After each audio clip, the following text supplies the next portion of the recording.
Today's show is brought to you by warbyparker.com.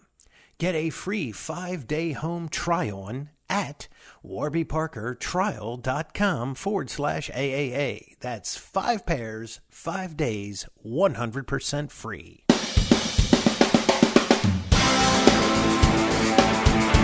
Neck throughs, guitars, they're like a guy that won't have a beer with you. I want to hear what's pushing the notes.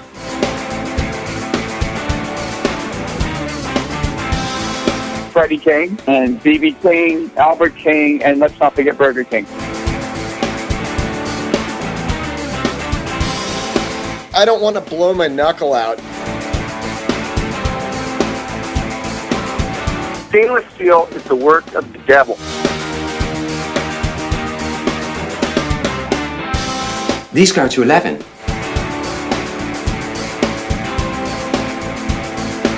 From the East Amplification Tone Labs in Baltimore, Maryland, it's the Amps and Axes Show. With your hosts, Jeff the Godfather of Low Wattage Amps Bober and Mick Marcelino. Well, good day to you, Mr. Bober. Good day to you, Mr. Marcelino. Hey, man, it's a fine day today, and I like to actually say that all the time now. It's starting to become my feng shui. Good, your mantra. It's a fine day today. And speaking of fine day, thank you, listeners. You guys are some fine people. You're spreading the word. That's what we need. That's right. We couldn't do it without you and your friends and their 50 other friends. So Thanks. Make sure you spread the word. And when you do, like we always say, please tell them you heard it here first. Makes us feel extra important. Right. Even though we might not be, we like to feel important. Hey, right. And, if you tell your friends that they can hear it here first, that means you heard it before them, so you're important too. There you So go. There you go. See how that works? I See how like that that works?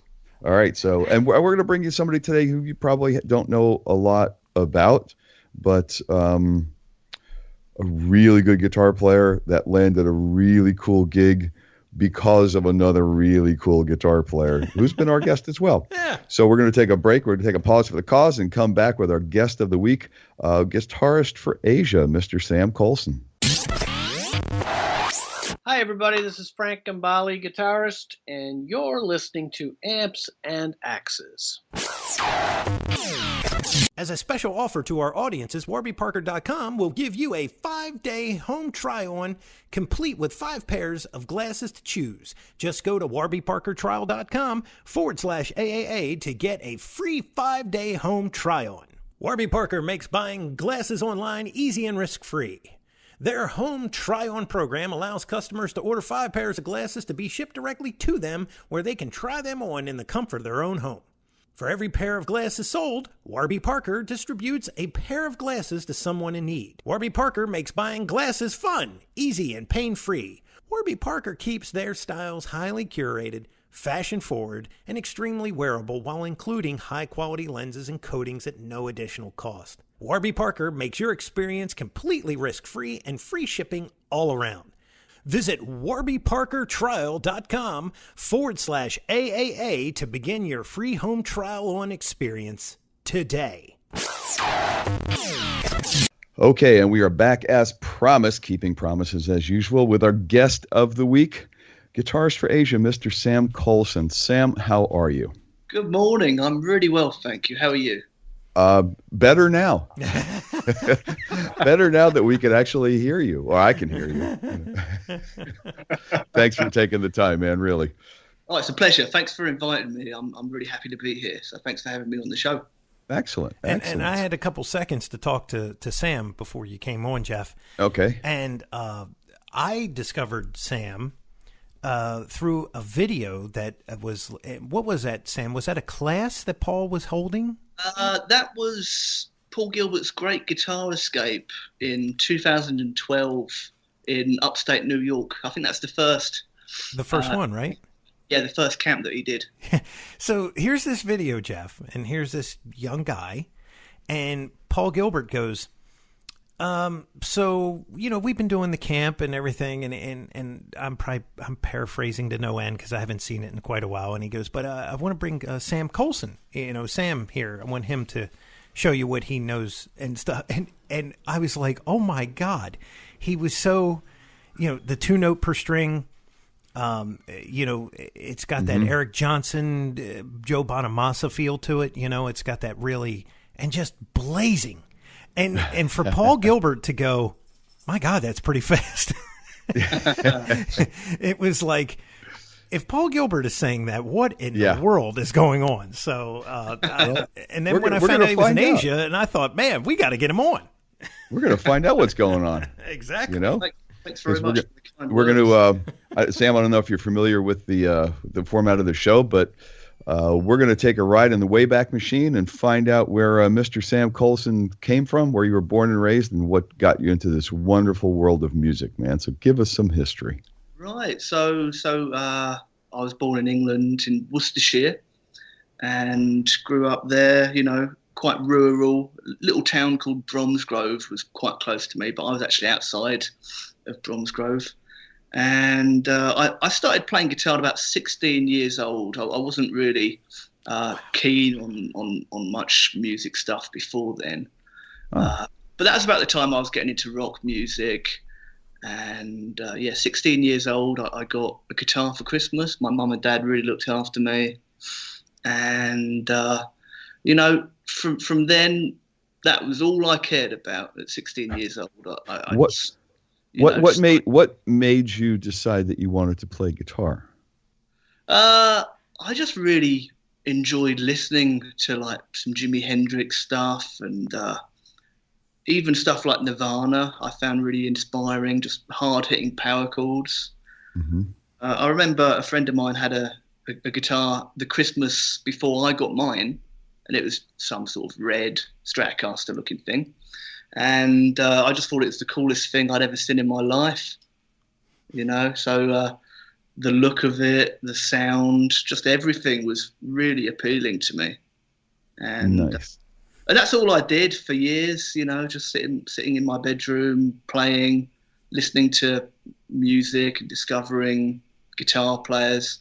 I think I was quite fortunate as well, because I started playing probably, I think, the same year that YouTube started up, or definitely around then. So there was a whole host of amazing content that I could watch.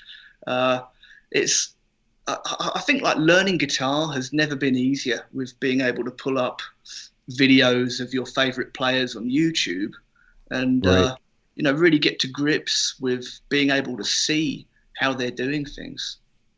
Oh, it really has. It's changed the game. It really has. Yeah.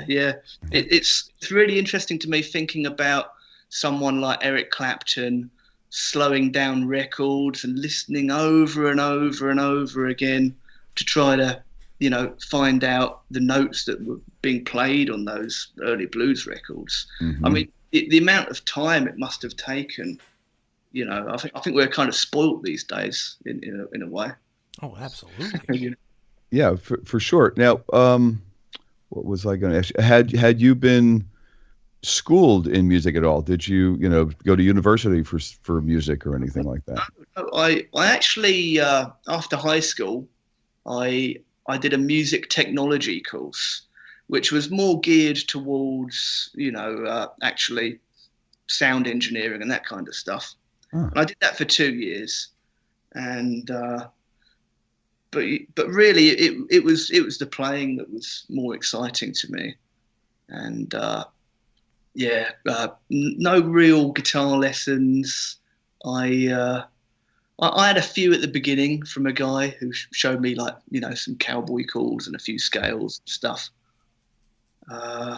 but really just watching videos on YouTube and sitting in my bedroom and playing lots of guitar. That's my musical education. Wow. Well, that it certainly paid off. Do you think? You said you had gotten a first guitar from your parents for Christmas, I think you said. That's right. Mum and Dad got me a Korean Epiphone SG. That was what I started on. And they were so good to me, Mum and Dad, early on. A couple years later, when I was really serious, they went and bought me a Gibson Les Paul, and I I had one of those Marshall AVT. It sort of had a valve in the preamp. Mm-hmm.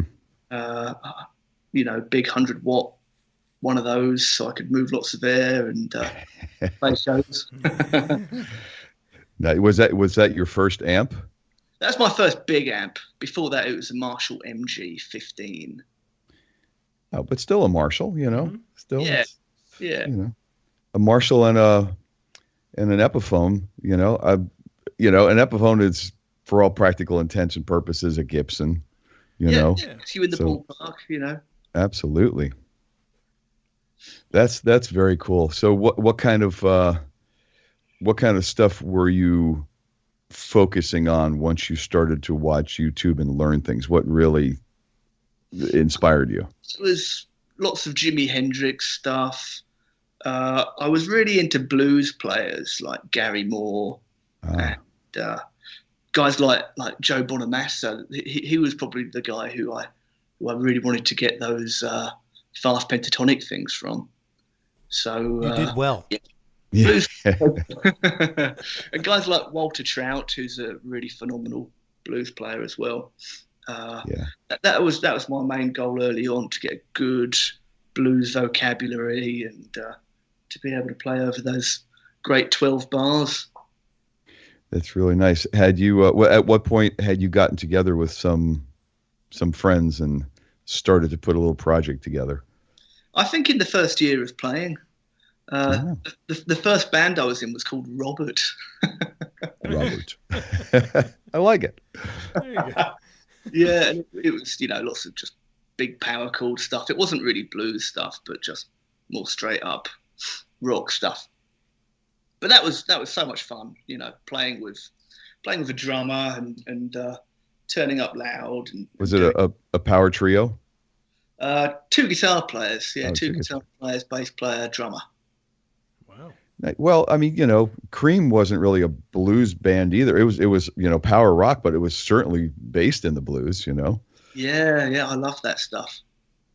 Yeah, for sure. Mm-hmm. So, did you? How old were you then, and were you able to go out and play in clubs, or was that a big thing for you? Yeah, definitely doing like the bar scene sort of around where I lived, Bromsgrove and Worcester and Birmingham, sort of around England. So much fun, I think even now some of the bar shows I do are some of the most fun times, just playing covers and having a great time. Yeah, and I think it's such a good education as well, like actually being able to control a loud, distorted guitar when you're actually playing live. I think a lot of people who spend too much time playing by themselves, with maybe not enough volume and not enough gain, when they actually go to plug into a big amp, they find it very hard to control. So playing in bands and actually being at a good loud volume, I think that's such a healthy thing for any young guitar player to be doing. I like that.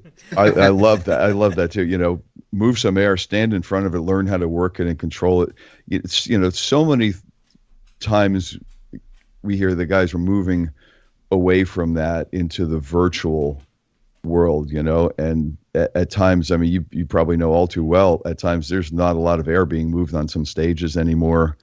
And right. Everything is in-ears and ISO boxes and that's not me. I've tried really hard to like in-ears, and I just can't do it.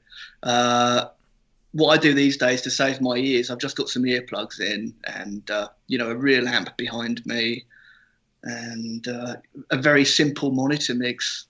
I've got kick, snare and vocal in my monitors, and as long as there's plenty of me behind me, I'm very happy. See, all guitar players should embrace that statement. As long as there's plenty of me behind me, I'm happy. I love it. Oh, it's very self-indulgent, but I think it's... as well it should be at times. I was actually a little bit worried about this tour that we just did because the stages were quite a lot bigger, And I was talking to some friends who gave me some really good advice with monitors, because, you know, the bigger the stage is, the more monitors are important. And, you know, everyone just kept saying to me, keep it as simple as you can. You know, if you can have kick and snare, bit of vocal, and as long as you can hear yourself, you will be fine. As long as you know where the beat is and you've done your homework and you know the songs well enough. Yeah, I do think it's important to have vocal there, because a lot of times that's you're cueing off of that, you know. Absolutely. And, yeah, it's really important. So you were doing the bar band things locally with the 4-piece. Yep. What was the next step in your right. So I actually started putting videos on YouTube early on. I think the first stuff I put on YouTube was in 2006, and off the back of that, my screensaver just went on. Off the back of that, I actually joined a band in Glasgow. I moved up to Glasgow, Scotland, to join a much more professional band called 96.4, and that was 07. So I was 20 years old, moving out of mum and dad's house to go be a musician in Scotland. Wow. And, that was such a great time in my life. The band all lived together in a flat, and you know, we did an EP, and we got to open up for UFO, which was really amazing. And we toured quite a lot, you know, around the UK, and we actually did a festival type thing in Shanghai, China, which was my first sort of international touring experience at 20 years old, and lots of fun. Wow, that's pretty impressive. That's pretty cool. Pretty impressive at 20 years old, yeah. It was such a great time, and one of the really cool things about that time is everyone in the band was fairly experienced and older than me. I think the other guys were kind of late 20s, 30, sort of around there. So again, it was such a great education for me to be hanging around and playing with these guys who were better than me and had done more shows. So I've got a lot to thank those guys for. You know, that was a really wonderful time in my life.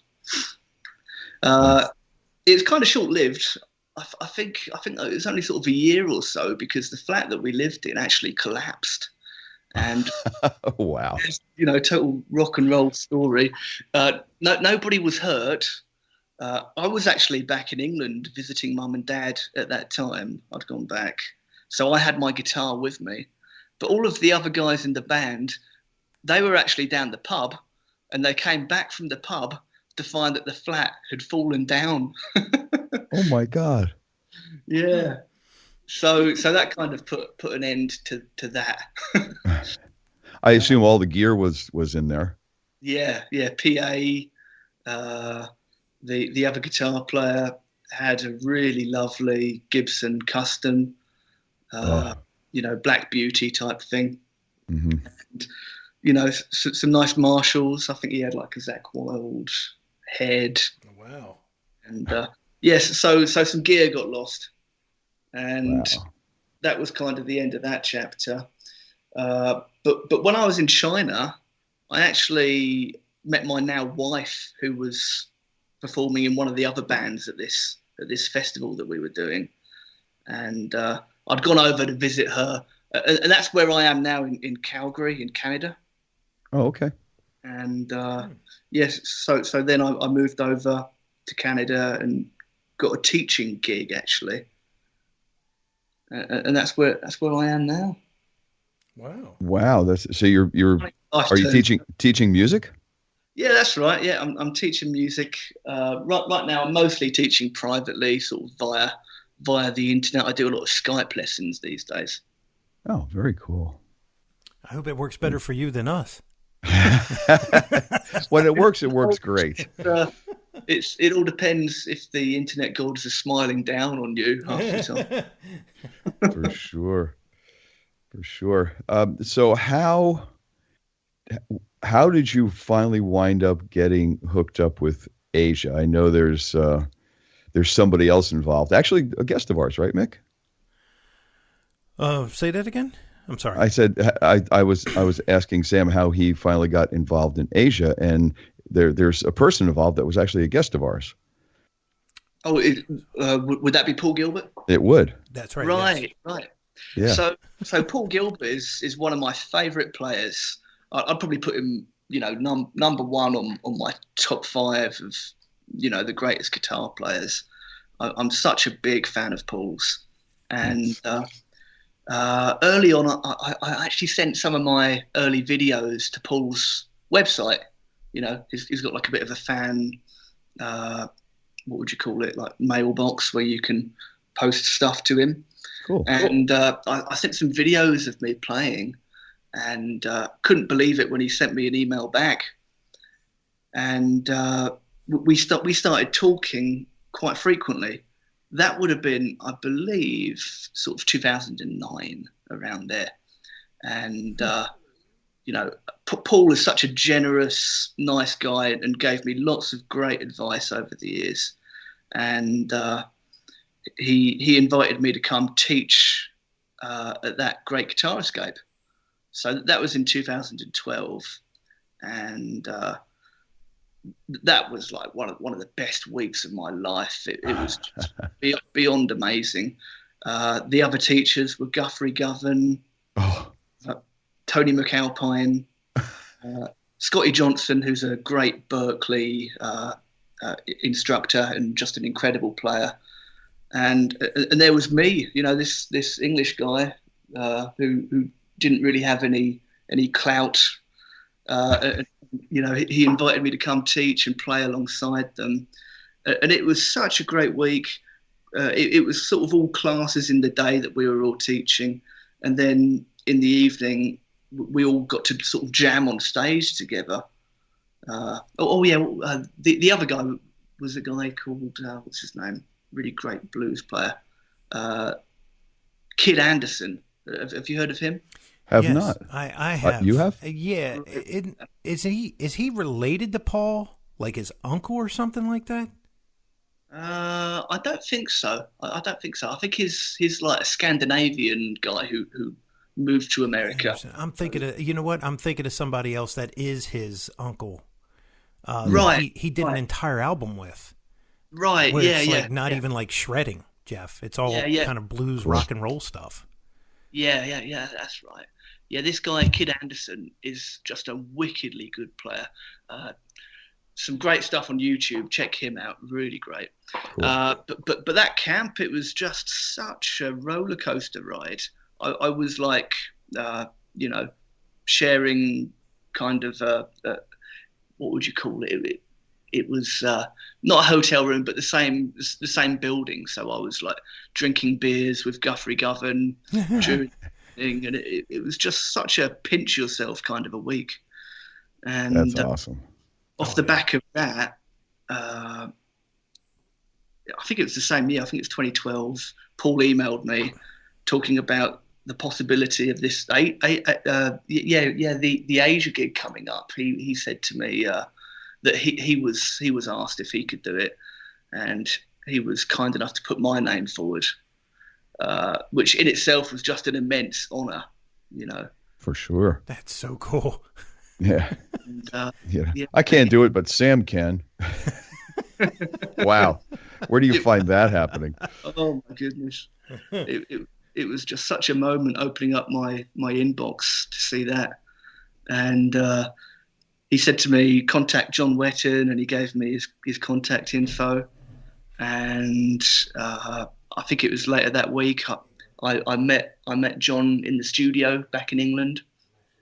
And from there, I ended up getting the gig at the end of that year, at the end of 2012, so 5 years ago now. Wow. So much debt to Paul with all of this stuff. He such a kind individual, and I definitely wouldn't be where I am now if it wasn't for him. That's amazing. That is amazing. And yeah, what a sweetheart of a guy, you know? Yeah, one of the best guys. Just, you know, not only is he one of the best guitar players alive right now, but he's just such a sweet guy. Yeah, for sure. So what was the first audition like? You know, there wasn't really an audition actually, because the guys watched a lot of stuff of me on YouTube, and we had a little sit down at the studio together, all four of us. And I think it was more of a, you know, is this guy going to be a decent guy to work with? Is he going to be like an egotistical guy, or is he going to be, you know, someone that we want to hang out with? More of like a compatibility interview. Yeah, because when you're recording and when you're touring, it's a lot of time in close quarters. So I think it was kind of more that kind of a thing, you know. Yeah, and you know that's not the first time we've heard that. You know, it really isn't. Some, you know, we've had other stories where people have gone and it's like, now, you know, they pretty much knew they wanted me. They just wanted to see how I was, check out my personality, see if I could get along with everybody, you know, on a tour bus or, you know, recording in the studio. You know, it's so funny. A lot of times we'll just say it basically comes down to don't be a dick. Yeah, you know, be a guy that's easy to work with. Yeah. You'll get the gig.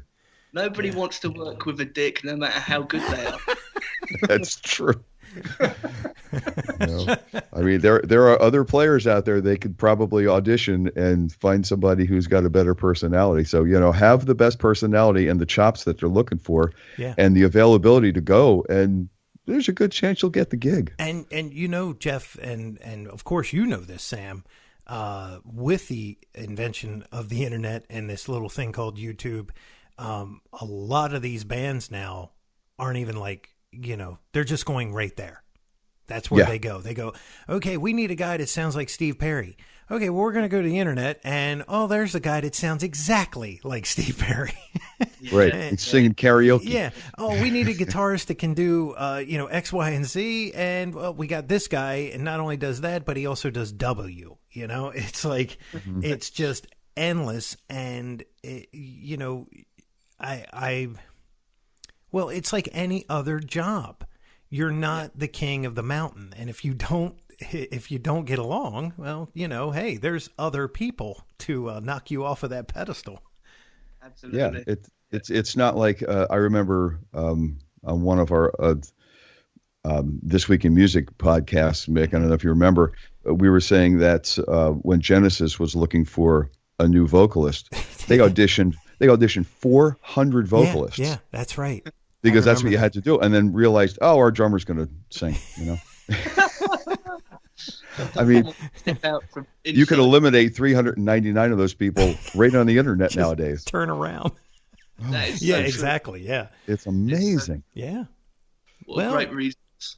You know what? And that's a good thing though, because if you really think about it, 400 auditions, that is a huge waste of time and resources. Mm-hmm. And you know, with this business the way it is today, you're only making money when you're out there. You don't have that luxury, right? You do not have that luxury, and you got to be on the road doing that thing, making the money. Now, granted, some of these bigger bands that have been around, established for all these years, they can kind of pick and choose depending upon who they are. But yeah, man, I mean, it's a great tool. Now, granted, some of this stuff, and you know this, Jeff, we've had this discussion. Some of these guys have never had an experience, you know, just because they're blazing on YouTube in their bedroom doesn't mean that they'll perform that way outside. But, you know, when you got a guy that toured on his own and stuff, and then you got other people vouching for him, well, then you're pretty safe to say that you're going to get somebody. Yeah, guy's probably going to be okay. With YouTube as well, because like a lot of great players on there are sat down, and again, it's like the experience of actually going out there and playing live. Like the guitar feels so much different when you're standing up. Oh yeah, you know, True. Such a valid thing when you listen to someone play in a YouTube clip where they're sat down in their comfort zone. But then if you took that same guy and got them to actually stand up on a stage with like a very loud amp behind them and see how much control they've got over things, it's kind of an interesting thing. Yeah, and not only that, just to deal with other distractions, because there's always going to be some kind of other distractions, that you're not going to have 100% focus like you do in your beanbag chair in your room, Yeah. Snare drums and cymbals. Like when I was doing my thing, man, and I was doing it just like Sam, where it was earplugs, because my drummer, he was always trying to put his foot through the front head of the bass drum, and he would hit cymbals so hard. He was just a hard player, and that is debilitating when you don't have earplugs in, and you have all that going on. It's like, it's a whole different gorilla, you're trying to like wrestle a rhino or something, and you got one arm tied behind your back. It's a completely different feel, isn't it? You're playing with a band compared to when you're playing at home. Oh, yeah, night and day, Absolutely. Especially with headphones on, too. I mean, all the virtual stuff, it's amazing how it sounds, but you do lose that element. Like the virtual stuff, like with the Helix and the Kempers and fractals. Yep. They're 99.9% as good as amps. For me anyway. Mm-hmm. But they're always going to be trying to sound like an amp, so the amp's always going to win. And I love that. Having that roaring thing behind you is just such a pleasure. Yeah. So I love that. Sam, with Asia, what came first, touring or recording? I think recording, actually, because we did that Gravitas record, and I think I recorded a couple of tracks on that before we did any shows. I think. Nice. I might be wrong about that, but it was definitely close together. It was all in that time frame, sort of mid 2013. Very cool.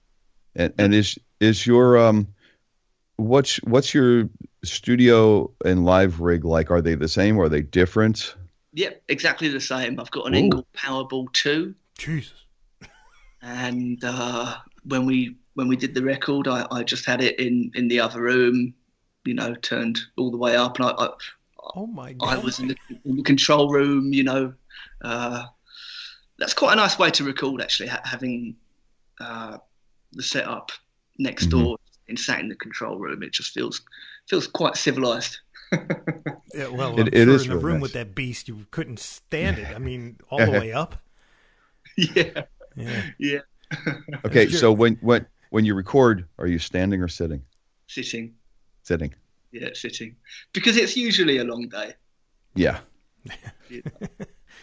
I was just curious because even there is a bit of a difference sometimes. Yeah. That's always been my way of doing things. Sat down in the studio, but going back to the standing up thing, it's so important to practice standing up sometimes. Yeah. Speaking of Paul Gilbert, because I'm a huge fan of his, he did a video one time and he said, "You want the guitar?" he always does this, and he does these things where he's always teaching. We even just said that to him, and he kind of went, "Oh yeah, I guess I am."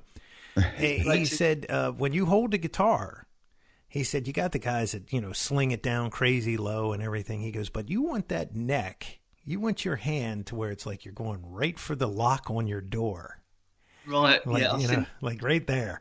And he's right. You get all your power if that arm is kind of there. When you got them down low, you even see guys, they're putting them up on their knees and stuff. Yeah. That's kind of a generational thing, isn't it? Like a lot of amazing players these days play high up. Guthrie Govan has got it quite high. Nick Johnston, who's like one of my favourite modern players, plays quite high. Yep. John Petrucci, he's he's wearing that thing like a bow tie. But that's John, and what are you going to say to John? Love your tie. It works for different people's techniques. Yeah. Well, Billy Sheehan is a proponent where his strap isn't even made out of leather because he noticed that it actually could stretch when you sweated. So he had it made out of a seat belt from like some some fighter jet or something. He bought like 100 feet of this stuff, and he just hacks it up, puts two giant washers with some screws, and just screws it into the guitar, and it doesn't move. But his whole thing is that you sit down, you put the strap on, you adjust it to where it's snug, and then when you stand up, you're still in the seated position. Right. And yeah, he hasn't done much in his career. I think there's a lot to be said about how comfortable the guitar feels when it's high up. I think when I was kind of 16 and starting up, playing in front of the mirror, it was all about having it low to look cool. Yeah. Mm-hmm. That was the biggest component of me wearing my guitar where I do. And I think it's crept up a little bit over the years. I think when I was 16, it was kind of like Jimmy Page / low. Yeah.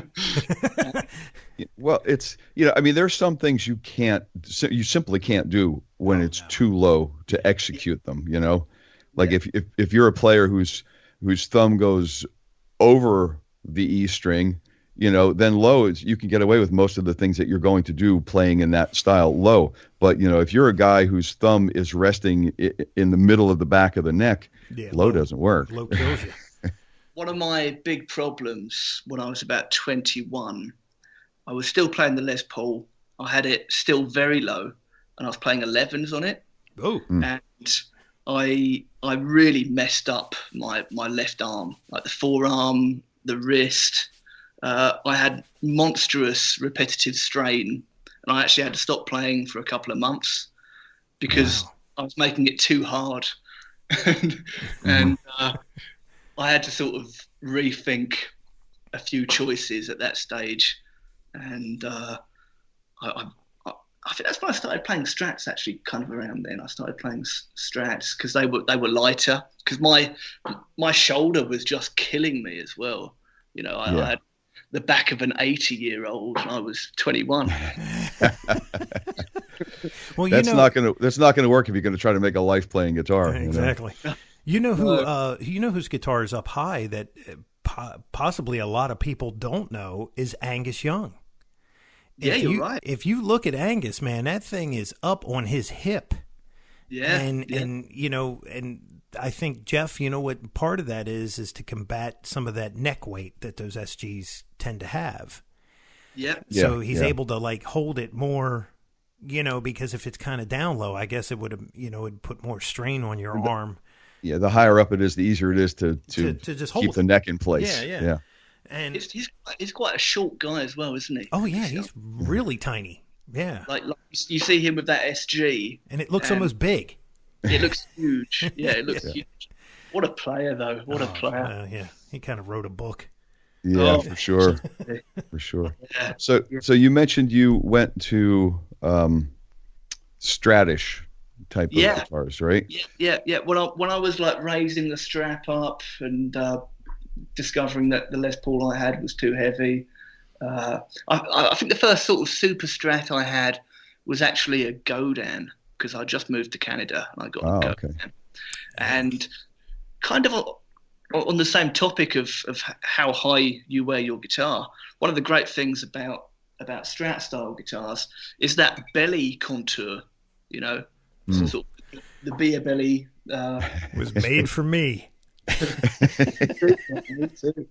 And with that kind of a guitar, it just sits against you a little better when it's a little higher up, and it's not crazy high up on me these days, but it's a little higher up, and it just feels really good. It goes against your body really well. I think everything about the Strat, Leo Fender just got it completely right, like with that contour. Sure. Well, that was actually George Fullerton was, he came up with the shape and all, and I guess him and Leo, they worked it out. But, I didn't know that. Yeah, but here's the thing, right? You take a guy that's not a musician looking at the guitar, and the guitar that's been used, the Les Paul, and then next thing you know, he's like going, "What's wrong?" Right? Yeah. Well, the way it sits on you, the way that it, the way that your arm's being literally having a groove cut into it and everything, and then he's an inventor, so what did he do? He just kind of made a better mousetrap. Right. And rightfully so. I mean, the arm contour alone was just amazing, and then the belly contour, just those two things. Yeah, and no neck angle. The switches are as well, like the 5-way switch and the volumes. They're all perfectly accessible for your little finger. You don't even need to look. You know where they are. Mm-hmm. And when I was playing the Les Paul for those years, I actually broke the headstock off of it 3 separate times. And like the way the Strat is, I'd be kind of semi-happy throwing it down the stairs, knowing that it's going to be just fine. Yeah, it's pretty amazing. It's a pretty indestructible instrument. It really is. You've just got to look the wrong way at a Les Paul, and it's great. That's right. Gets that Gibson smile. Yeah. For me, the tone of a Les Paul is still kind of the guitar that I hear in my head, and I'm trying to get in that ballpark, putting humbuckers in Strats and trying to get the best of both worlds. But for me, the Les Paul is always going to sound the best. I mean, that's why people started hot rodding Strats. It's like it's a great guitar, but I need more rock and roll out of it. Yeah, and tuning stability as well. Like I've been playing Floyd Rose guitars now for God, what would that be? Like maybe 09. I think 09, and it's just pure tuning stability. That playing the Les Paul just annoyed me so much, having to tune in between every song, and there are ways of making it better, but it's never going to be as good. Right. Yeah, it was just, you're taking a head design that was, how many years ago now? 52, right? 52, 53? 52, right? I think 52. Okay, and they just refused to ever work on that. And, it's a tuning issue. I mean, it always has been. And, once again, Leo said, well, why don't we just pull them straight through? Now, granted, he only could work with what he had, which, the tuner of the day back then. Yeah. And, it still had some issues, but much more manageable than the Les Paul or the Gibson stuff. I shouldn't even say Les Paul. I was actually talking to a buddy of mine this week, and he brought up a really great point that I never thought about. He was saying that a lot of 70-something Les Paul customs have got a slightly straighter break angle on the headstock, and thinking about like so many of the great Les Paul players, 70-something Les Paul customs were kind of the go-to. 74, right? Randy Rhoads. Yeah, Randy Rhoads. And you know what that was? That was a 3-piece maple neck with a volute on the back because they were having the Les Paul smile. So right, the snapping the headstock. Yeah. So that probably was a little bit of they were trying to figure out how can we make it still look the same, but take care of this warranty issue that we keep getting. I don't remember off the top of my head, but I know I had at one point a 74 standard. And I don't remember if it had a volute, and I don't remember if the headstock angle was slightly less. But I tell you what, man, I know I could get a note and a half out of bending that neck. It was like this one's got to go. This one's got to go. It made the neck out of balsa wood or something. I have no idea. Oh my goodness! Yeah, it's I'm going to bend it. And now I'm going to take it to the repair shop.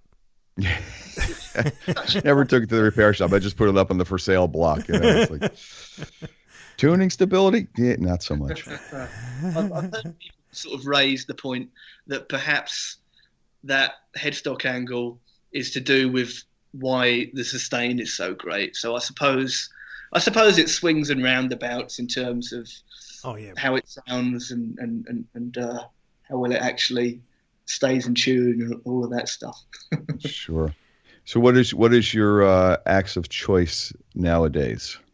I go between sort of around 4 main Strats and Charvels, which have got big frets on them, Floyd Roses, and humbuckers. That's kind of like my 3 checkpoints, really. Mm-hmm.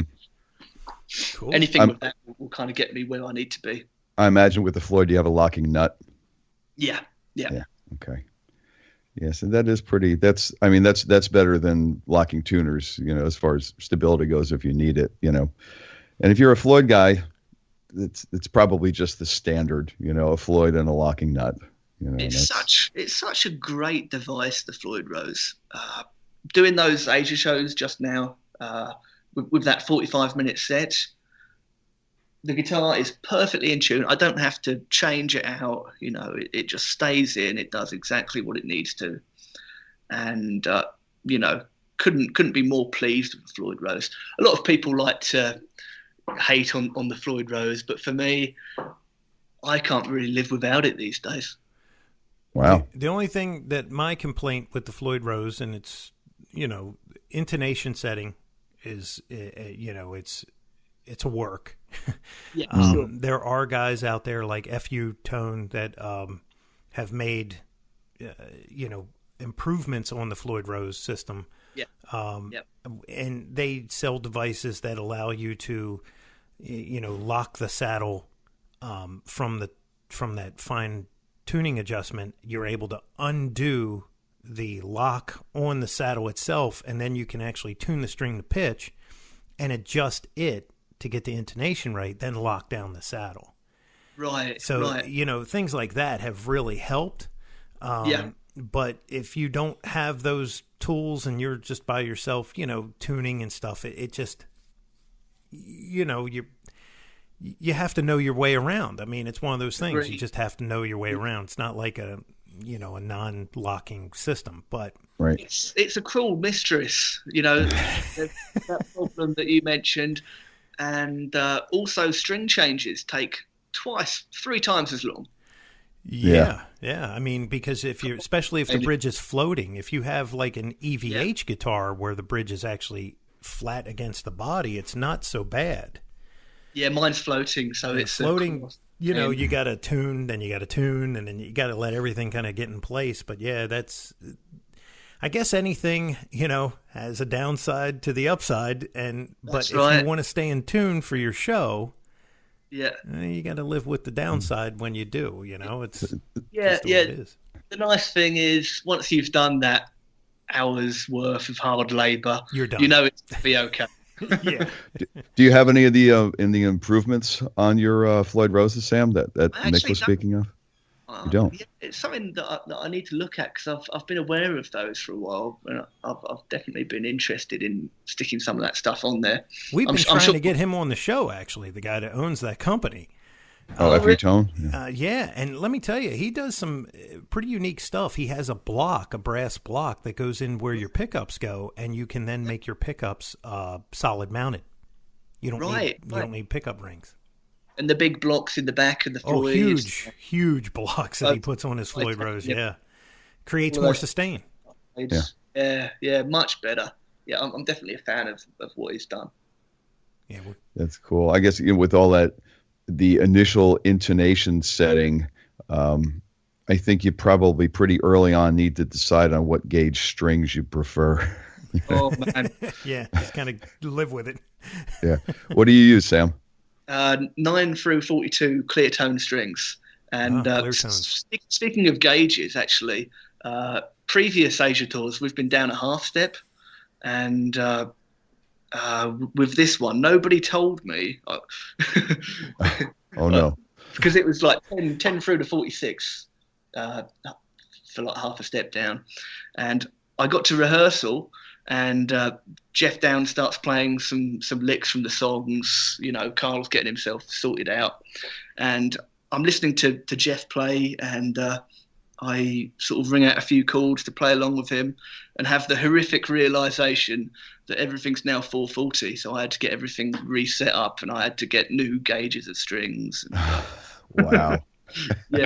So that's a pain as well. Yeah. Be nice to know ahead of time, at least get one guitar set up before you go in.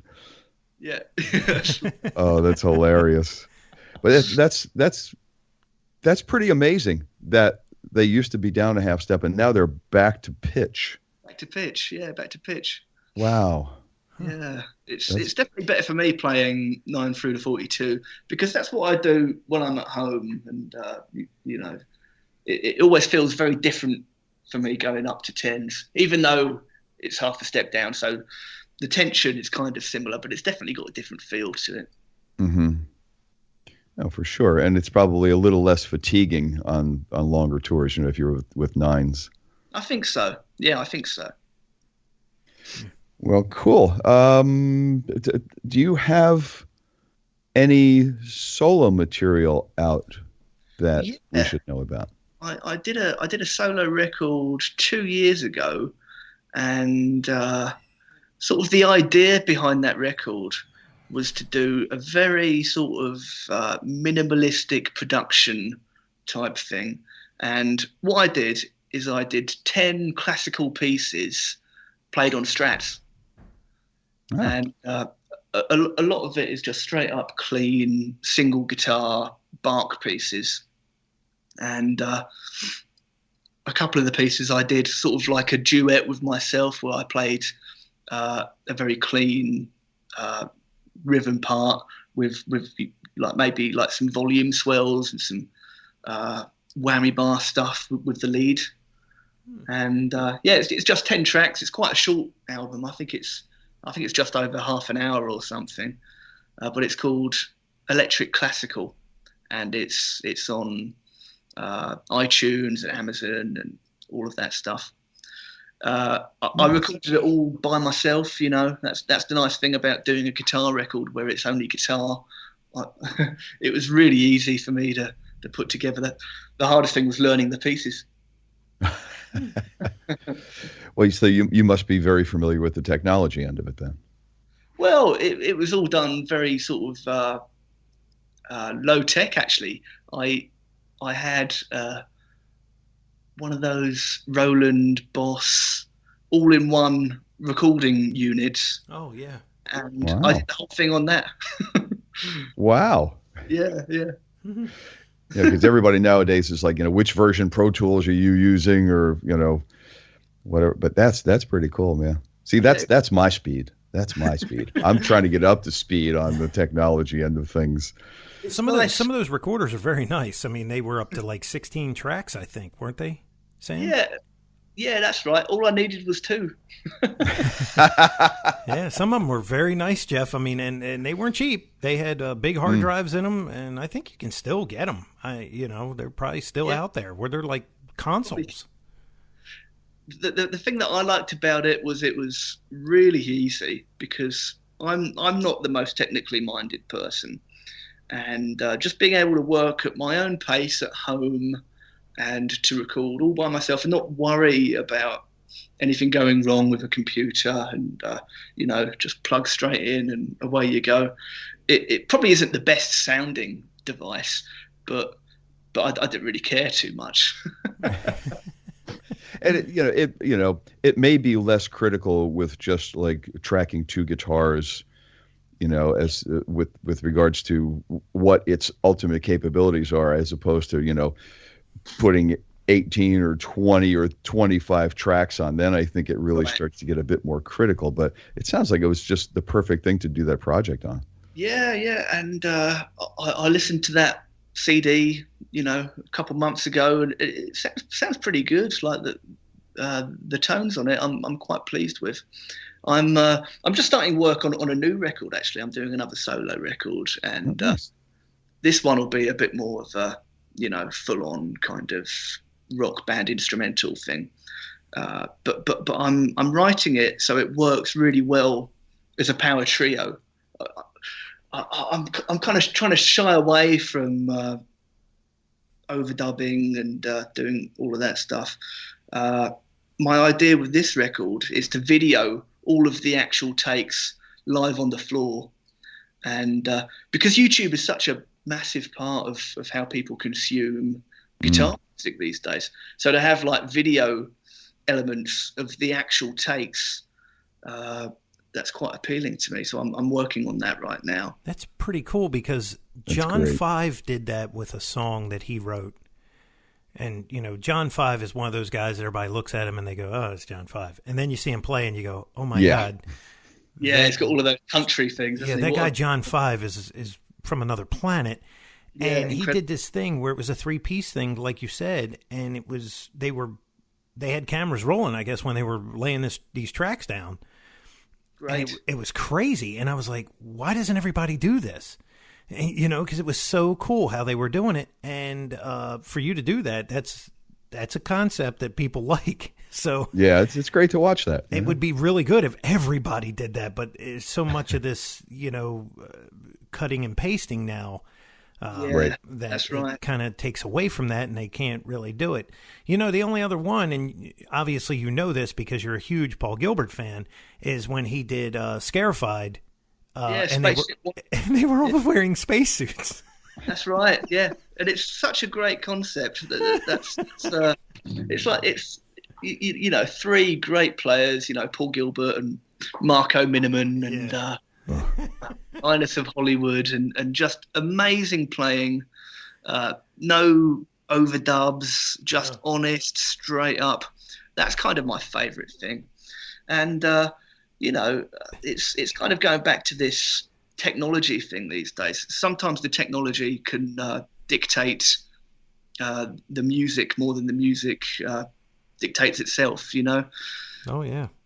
It's nice as well, writing stuff that works well without any overdubs, because it works better live as well, you know. It's that whole I mean, for sure.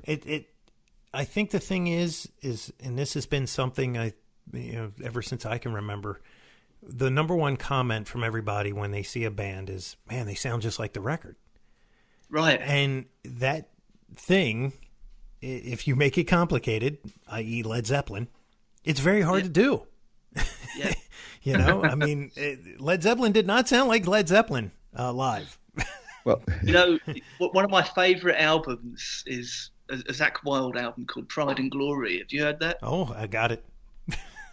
It's so great. I'm pretty sure it's recorded mostly live on the floor, and you know, sometimes you can hear amps buzzing, but I like that. It's real, proper. Absolutely. It's great writing and great playing. And, that was his Southern rock attempt when he first left Ozzy, and then Ozzy got a hold of him and said, "Why are you playing country?" yeah, that predates Black Label. It does. Yeah. So good. And the one thing about doing an album or CD like that, you know, kind of live and videoing it, and that's what you're going to put out, you don't have to go back and relearn it once the album's done. Right. Exactly. You've already done it. Yeah. You know, it's not like, okay, we did 14 tracks and I don't know what guitar parts are on there anymore and what came off and shit. Now I got to relearn this whole solo that was comprised of 5 different ones that I did. Yeah. And it's cheaper. And it's cheaper. Let's say it's cheaper in this world we live in these days, with less and less lucrative business within the music industry. It's good to be cost efficient. Sure. So, Sam, what's next? More touring or more recording? More recording. I'm going to be doing this record. Hoping for more Asia touring next year, but we'll see what happens there. So that's wrapped for now? That's wrapped for now. I'm back home. I'm back home for a little bit. Doing some teaching on Skype. Doing the YouTube thing. I still do the YouTube thing as much as I can. Cool. All right. So that tends to keep me out of any serious trouble. Well, that you have a website, I'm sure. Yeah, yes. samcoulson.com and okay. You know, well, that is going to live on this episode in perpetuity. That's right, and we're going to put all those links on the show. Make sure you go out and check out all the stuff that Sam does. He has that whole scary Eric Johnson thing going on, and at mind-boggling speed without sounding like, I don't know, like it's an airplane or a bumblebee. It's actually got some really cool phrasing in there and all, and just mind-boggling two-string stuff. 2-note per string. It just, I'm going to have to watch that. When and like I said, when Paul Gilbert goes, that's crazy, that you got something going on, man. I mean, that had to be a really big moment for you, right? Man. That week where I got to, share the stage with Paul was just probably the best week of my life. It was just unreal because he is, for me, he's like Elvis. He's the guy. He was the guitar player, and what an amazing, lovely person he is. Can't say enough about him. Now, let's put this in context, okay? He just got off tour with Asia. Yet spending a week with Paul Gilbert was the best week of his life. There you go. What does that say about the man? Wow. Well, you know what it is, Jeff, and I've said this, and there's a lot of guys maybe that don't see this. And Sam, you've probably heard this. You got guys who play, faster than Paul, and Paul's a very fast player. I mean, he is. But he wants to be. But yes. But the thing about Paul is as fast as he plays, and Phil X said this one time, you could park a semi-truck between the two notes. You hear every single note. Yeah. And there's guys that play so fast, there's some stuff that's just kind of blurred, Yeah. It's kind of just mud. Paul, I've seen that guy live turn the guitar volume down to like 1. It is as clean as can be and just flying. And it's like, he's showing you everything at that point. Yeah. And like one of my favorite things about Paul Gilbert as well is if you take away all of the fast stuff he does, he's got one of the most unreal vibratos. Mm-hmm. Oh, yeah. His phrasing is just so on point. Yeah. I remember we interviewed him, and you'll have to hear that interview, Sam, because he said in there that he wanted to be a singer. Wasn't that what he said, Jeff? I think he said because he was such a Beatles fanatic, he just wanted to write songs. He didn't even have this interest to be like this shredding guitar player. Yeah, it's like. But I mean, but if he's coming at it from that angle, he's got a very melodic mindset. Oh yeah, and he does. I mean, a lot of his stuff is very. It has that kind of jangly, Beatle-esque type thing going on. It's like a human jukebox as well. Like, I heard you can't play that game against him; he will crush you. Yeah. He knows like every song ever written by every band. And they said when they were on tour, Mr. Big, him and Billy Sheehan would go back and forth naming different songs. And Billy was like, I don't even understand this. I'm, X amount of years older than this guy, and he just crushes me every time we play this game. So obviously he's got amazing memory too, because there's only been about 400 billion notes that have gone through it. Totally. Very true. Well, obviously Sam is of that caliber because Paul says so. So, man, thank you so much for being on the show, Sam. And it's been a pleasure. Thank you guys so much for having me. It's been lovely chatting about all the good nerdy details of you. Yeah, man. Absolutely, and we'll have to keep an eye out for Asia. I would assume next year sometime, probably. Yeah. We have to have Sam on again. Yeah, I'd love to be on again. Yeah, this has been great. Yeah, man. Nice. Yeah. All right, Sam. Well, thank you so very much. You probably have things to do, and if you don't have things to do, you probably need some rest. So go take care of business and have a great rest of your career, man, because I know that you're going to have a very long and happy one. So enjoy it. Yeah, very kind. All right. Take care, my friend. Thank you very much. Bye-bye. Zipcar, baby. Drive cars by the hour or day with gas and insurance included. Zipcar is the world's largest car-sharing network, providing wheels when you want them. Customers pay only for the time they actually use the vehicle and have no responsibility for additional costs and hassles associated with car ownership. Zipcars are interspersed throughout local neighborhoods where they are parked in reserved parking spaces and garages within an easy walk where members live and work. Like car owners, customers can choose when and where they want to drive. So, to earn $25 of free driving credit, go to joinzipcar.com/AAA. Again, that's joinzipcar.com/AAA to earn free driving credit. Come on, man. It's Zipcar. And there you have the story. Yeah, we have, what a great guy, too, because nobody knows this, but we had a good 25 minutes of technical problems. I don't know if it was that long, but it felt like forever. It felt like an eternity, and I'm sitting there talking to him, and I'm like, "What's going on?" Yeah. I'm like, but you know what? Yeah, he was good awesome guy, and just an amazing player. I mean, really, go out, check out that YouTube stuff.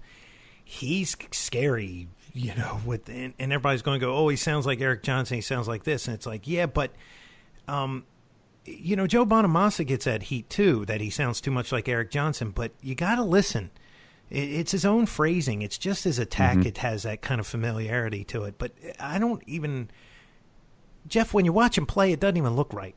I mean, it just doesn't look like what's coming out should be coming out because of his technique. I did some research before we had him on, and I obviously didn't go far enough because I really, really want to see him do this, the EJ Bonamassa kind of phrasing, because I really do enjoy it. I really do enjoy it. Yeah, it's a whole different breed. I mean, Eric kind of patented that thing, but it's so funny that he said he's a Paul Gilbert fan because Paul does a string skipping. A lot of his stuff is string skipping. Yeah. And you get that weirdness going on but it's still very musical. Right. Right. And if you ever watch Eric play, he does a lot of he's skipping strings. Oh yeah. And then I was telling Sam when we were off air, I said to him, I said, "Have you ever seen Doug Rappaport?" And he said, "I know of him, but I've never seen him play." I said, "He's got that exact same thing going on, man." I'm like, that guy is, he's just one of those guys too. And I said, it's like this special breed. Of player but it's so cool because it's their own flavor of that technique, and of course it's unique to them, so it gives you much more of a palette, I guess. Learn it and then make it your own. Like anything else. Absolutely. And as we know, Eddie Van Halen sounds just like Eric Clapton. Yeah, except he does it his own way. I still can't get over that. There you go. And Steve Vai sounds like Jimmy Page because that was one of his favorites too. Right. There you go, kids. If you do it right, you're not going to sound like any of your heroes. That's right. So until next time, my friend. That's right, because we're going to have somebody that doesn't sound like anybody else. Hell yeah, we are. That's right. I'm Mick Marcelino. I'm Jeff Bober. And we're always saying, onward.